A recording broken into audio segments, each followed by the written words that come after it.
Donc la création du répertoire de services aux nouveaux arrivants francophones en Colombie-Britannique s'inscrit dans un travail du réseau qui, tous les 5 ans, renouvelle sa planification stratégique.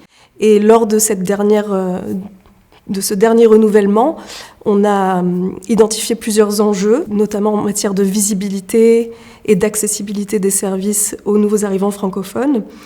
Le premier enjeu, c'est que il y a un manque de visibilité de ces services au sein de la province.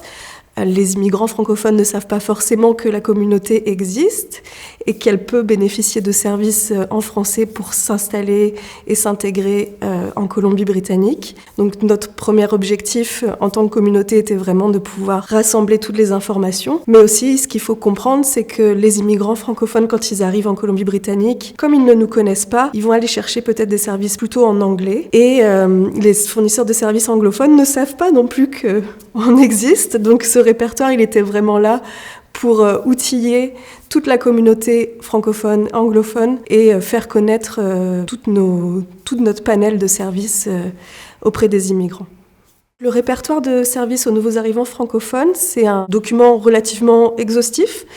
On peut trouver des informations sur les fournisseurs de services d'établissement, donc qui offrent directement des services aux nouveaux arrivants, que ce soit à l'échelle de la province, mais aussi à l'échelle de chaque région. Et on va aussi retrouver donc tout un panel de services qui est offert par l'ensemble des membres de la communauté, que ce soit des services en santé, en employabilité, des services juridiques, des services communautaires. On a aussi une belle vision de toutes les organisations ethnoculturelles qui sont présentes et qui vont venir favoriser le bien-être et l'intégration des nouveaux arrivants francophones dans la communauté. En tant que nouvel arrivant, si j'ai accès à ce répertoire, je peux, par exemple, si j'arrive à Vancouver, dans ce document, je vais pouvoir bénéficier d'informations sur qui peut m'aider pour trouver un logement, qui peut m'aider pour trouver un emploi, où est-ce que je peux aller si je veux aller au théâtre, découvrir des activités culturelles en français. Donc tout est renseigné au sein de ce répertoire. Donc c'est un document qui est autant accessible sur le site de la Fédération des francophones et également le site web du réseau en immigration francophone de la Colombie-Britannique, mais il est également accessible en version imprimée. Donc généralement, nous ce qu'on fait, c'est que avec la version imprimée, on va donner ces répertoires aux organismes francophones. Comme ça, si jamais il y a des nouveaux arrivants ou arrivantes qui viennent et qui demandent des renseignements, les organismes ont de la documentation à donner à ces nouvelles personnes pour les orienter vers différents services. L'innovation principale de ce document du répertoire des services, c'est que auparavant, on n'avait pas un document qui centralisait toutes les informations des organismes existants. Donc l'idée ici, c'était vraiment d'avoir un document unique qui permettait d'avoir l'ensemble des informations pour une personne qui vient d'arriver en Colombie-Britannique et qui centralise vraiment l'ensemble de ces organismes et des informations qui pourraient les intéresser et puis les orienter. Et l'autre spécificité, c'est qu'on a l'habitude dans la communauté de produire de l'information en français. Mais là, on s'est dit vraiment qu'il faut que le répertoire il soit bilingue pour être sûr que, justement, les fournisseurs de services anglophones qui ne parlent pas français puissent aussi avoir le même niveau d'information et fournir ce répertoire à leurs clients francophones qui pourraient être amenés à venir plutôt frapper à notre porte. Donc, ce qui rend, selon moi, le répertoire de services efficace, c'est d'abord dans la façon dont il a été construit. L'idée, quand on l'a construit, c'est de s'être mis d'abord à la place d'un nouvel arrivant francophone pour s'assurer que tout ce que l'on a recensé répond à ses besoins primaires, mais aussi l'accompagne tout au long de son parcours. C'est pas forcément que les premiers jours où on arrive, où on a besoin de ce répertoire-là, mais c'est aussi peut-être dans 5 ans, quand on va vouloir acheter un bien ou quand on va vouloir mettre ses enfants à l'école. C'est efficace aussi parce que l'avoir tout de suite, c'est reconnaître qu'il y a toute une communauté disponible pour un francophone quand il arrive en Colombie-Britannique. Et ça évite pour la personne qui arrive de perdre du temps, d'oublier, de ne pas savoir pendant des années qu'elle appartient à une communauté et qu'elle peut s'épanouir dans sa langue natale. Ce qui était très important pour nous, c'est que le nouvel arrivant, il puisse tout de suite donc se sentir appartenir à une communauté, se rassurer que non seulement des services sont disponibles, mais que sa communauté ethnoculturelle est aussi là pour elle, qu'elle peut connecter facilement avec sa culture, la culture francophone d'autres communautés, et du coup de se sentir aussi moins seule quand elle arrive en Colombie-Britannique. Le répertoire de services a vraiment une valeur aussi d'apporter des outils pour la rétention des nouveaux arrivants francophones, notamment en région, puisque quand un nouvel arrivant arrive dans la province, elle n'a pas forcément connaissance que la communauté francophone est présente partout. Souvent, quand on arrive, on va aller s'installer dans le Grand Vancouver ou à Victoria, et en fait, d'avoir une ressource qui explique quelles sont les autres régions de la Colombie-Britannique, puisqu'on ne l'a pas précisé, mais dans le répertoire, il y a aussi des descriptions de chaque région et tous les points forts et les points faibles de chaque région en fonction de, quand on est nouvel arrivant, peut-être qu'on aura un intérêt à aller s'établir dans l'Okanagan plutôt que dans le Grand Vancouver, pour plein de raisons géographiques, climatiques, de travail, etc. Donc nous, notre rôle à travers ce répertoire, c'est de faire découvrir la communauté dans toute sa diversité et dans toute sa géographie, et du coup de s'en servir aussi comme outil de rétention pour que les personnes comprennent et puissent se projeter sur la possibilité de s'installer et de vivre sur le long terme dans une communauté francophone, peu importe en Colombie-Britannique, quelle que soit la destination. Le répertoire de services, il est mis à jour régulièrement. Alors il y a deux choses. Il y a la cartographie des services, qui est ce qui va nourrir le répertoire finalement. Donc cette cartographie, elle est renouvelée tous les ans, avec une veille spécifique, avec un travail de recherche à un instant T également, pour couvrir au maximum le territoire et toutes les organisations qui sont concernées. Et le répertoire en lui-même, on essaye de le mettre à jour tous les 2 ans à peu près, puisque en fait ça demande du temps de réécriture, de traduction, de remise en page, etc., etc. C'est un long process. Donc voilà, il est mis à jour. L'information est disponible d'une manière ou d'une autre, mais le document lui-même est renouvelé tous les 1 an et demi, 2 ans. En ce qui concerne le travail en lui-même de création de ce répertoire, l'idée, c'est pas de créer un répertoire pour créer un répertoire. Bien sûr, son but, c'est qu'il soit utile au plus grand nombre, mais c'est aussi que la Fédération et le réseau en immigration francophone utilisent cet outil créé pour aussi s'assurer que régulièrement, on puisse avoir une mise à jour de tout ce qui se passe et de tous les services offerts dans la communauté. C'est une communauté qui grandit très vite, qui change beaucoup. Quand on renouvelle tous les ans la cartographie des services, c'est une manière de faire justement, d'observer cette évolution en Colombie-Britannique et de promouvoir aussi le fait que la communauté francophone, elle s'agrandit, elle se diversifie, elle se solidifie. Et c'est très important pour le réseau de pouvoir être mis en valeur à travers tous ces organismes et à travers tout ce que la communauté offre depuis des années. Et on voit vraiment que ça s'est beaucoup étoffé. Et c'est aussi à ça que sert le répertoire, c'est de rendre compte de l'évolution de la communauté au fil du temps. Donc sur le répertoire de services, on mesure le rendement de plusieurs manières. La première, c'est déjà comment les membres de la communauté francophone utilisent ce répertoire. Là, on a des feedbacks directs par les membres de la communauté.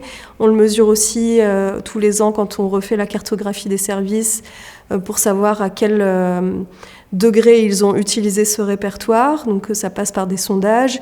Et puis, est-ce qu'ils ont besoin de nouveaux stocks et tout ça. Donc on voit que tous les ans, il y a de plus en plus d'organismes qui utilisent cet outil. et de plus en plus de demandes de pouvoir partager cette ressource. Donc ça, c'est la première chose. La deuxième chose, c'est que ce répertoire, donc quand on refait cette cartographie, on alimente aussi au fur et à mesure la connaissance de notre communauté. Donc on peut aussi mesurer à chaque renouvellement du répertoire l'agrandissement de notre communauté, la diversification, l'amélioration des services qui sont offerts.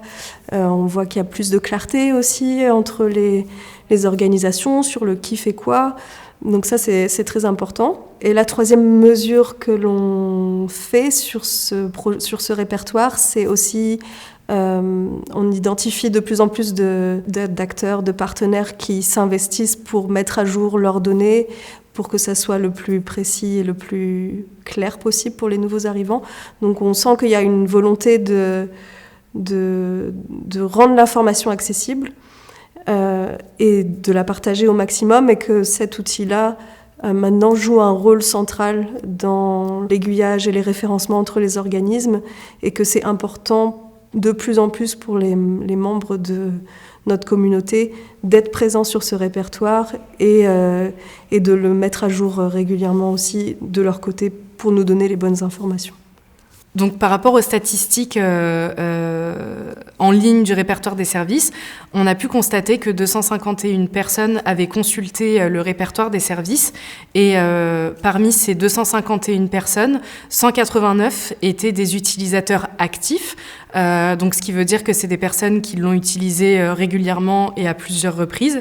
Et parmi ces 189 personnes, 115 étaient des personnes qui venaient d'utiliser et de découvrir le répertoire des services en ligne, donc des nouveaux utilisateurs. Donc c'est vraiment les retours des organismes membres, mais également notre présence sur certains événements qui vont nous permettre de connaître les besoins, et puis également d'avoir des retours sur la pertinence du répertoire. Donc ça nous est déjà arrivé à certains événements de discuter avec des personnes qui viennent d'arriver, et en fait qui nous mentionnent ah oui, j'ai connu tel organisme via le répertoire des services, ça m'a permis de me connecter avec, et puis je vais vous donner un exemple sur l'employabilité, mais par exemple on a déjà eu des retours de personnes qui nous ont dit qu'ils avaient eu connaissance de tel organisme via le répertoire des services, et que ça leur a permis aussi d'avoir accès à des informations pertinentes, et de pouvoir en fait avoir accès à des événements que cet organisme faisait, comme des foires à l'emploi, et d'avoir trouvé leur premier emploi via cet organisme-là. Ou par exemple sur les services de scolarité, d'avoir pu avoir accès à des renseignements et des services pour scolariser leurs enfants via le répertoire. Donc ça fait toujours plaisir d'avoir ces retours, et puis de voir que ça a une réelle utilité, une réelle influence pour les bénéficiaires. Et les retours, en tout cas, qu'on a jusqu'à aujourd'hui, c'est que ce document leur est très utile et devrait justement perdurer, parce que ça centralise vraiment toutes les informations. Et puis, généralement, une personne qui vient d'arriver ne sait pas que tous ces services existent, et le fait d'avoir juste tout répertorié à un seul et même endroit, c'est quelque chose qui plaît et qui est fortement demandé. Et là, le fait d'avoir une version bilingue du document, nous, on a eu des retours de la part des agents d'établissements anglophones, que c'était une réelle utilité pour eux, parce qu'ils peuvent également prendre connaissance de ces informations, et aussi d'avoir une vision globale des organismes qui existent. Donc c'est autant bénéfique pour les services d'établissement francophones que pour les services d'établissement anglophones. Et puis ça va aussi avec la vision de renforcer la collaboration entre les services francophones et anglophones. Je crois que l'outil de répertoire est vraiment très facilement transférable et adaptable partout. C'est vraiment, on va dire, quelque chose d'assez basique de faire un répertoire. Les autres communautés, les autres provinces peuvent s'inspirer par rapport à notre travail. C'est vraiment le fait qu'on ait essayé de rendre ça vraiment utile aux nouveaux arrivants francophones, d'essayer d'être exhaustif et de s'assurer que l'information qu'il donne, de se mettre à la place du nouvel arrivant et de s'assurer que c'est quelque chose qui va être pertinent pour son arrivée et son intégration dans dans la province et dans la communauté. Si je devais donner un conseil pour des organismes qui aimeraient reproduire cette bonne pratique du répertoire des services, ce serait peut-être de vraiment communiquer, informer les organismes existants dans la province et surtout leur poser aussi beaucoup de questions sur les besoins réels. On sait que chaque province a également ses réalités et je pense que l'idée du répertoire des services, c'est de l'adapter aux réalités de chaque province. Dans les conseils également qu'on pourrait donner aux organismes qui aimeraient développer cette bonne pratique, ce serait d'être réellement proactif et puis de ne pas attendre que l'information vienne à eux, mais au contraire d'aller chercher cette information. Avoir un répertoire des services complet, c'est vraiment un travail de longue haleine parce que ça demande du temps, de l'investissement, un travail de veille et de fond nécessite en fait d'aller faire des recherches approfondies, de vérifier en fait s'il n'y a pas des organismes naissants qu'on pourrait ajouter justement dans le répertoire des services et également de rechercher en fait tous les organismes qui œuvrent dans différents domaines et vraiment d'avoir un tableau complet de ces organismes-là et ça demande vraiment beaucoup de temps et d'investissement et il faut vraiment être proactif et aller chercher cette information et ne pas juste attendre que ce soit les organismes qui nous approchent en fait pour nous donner ces éléments-là. C'est vraiment un travail collaboratif et assez intense. Nous, en tant que réseau en immigration, on est aussi beaucoup en contact avec les réseaux en immigration des autres provinces. On sait qu'ils développent également certains outils et des bonnes pratiques qui peuvent également nous inspirer. Et notre but aussi, c'est de pouvoir faire connaître et puis déployer cette bonne pratique au-delà de la province de la Colombie-Britannique, donc de communiquer avec eux sur ce qu'on a réalisé, ce qu'on a développé, et puis leur donner tous les éléments en fait qui pourraient les aider sur le déploiement d'un outil similaire. Donc quand on a des instances avec les autres RIF, généralement on échange aussi sur ces éléments-là. Et puis le parcours d'intégration francophone, c'est quelque chose qui nous concerne tous, peu importe la province. Si je devais donner un dernier mot justement sur cette bonne pratique, ce serait que le rôle du RIF, c'est d'assurer que le parcours d'intégration francophone d'un nouvel arrivant ou d'une nouvelle arrivante soit optimal, soit fluide et limpide. Et c'est un réel travail de fond de travailler sur un document comme celui-ci, mais au final, on sait pourquoi on le fait. Et notre objectif à tous, c'est d'avoir une personne qui vient d'arriver avec toutes les informations, qui soit épanouie. Et si on arrive à constater que cette personne a réussi à trouver des solutions grâce à ce répertoire des services, c'est une grande victoire pour toute la communauté.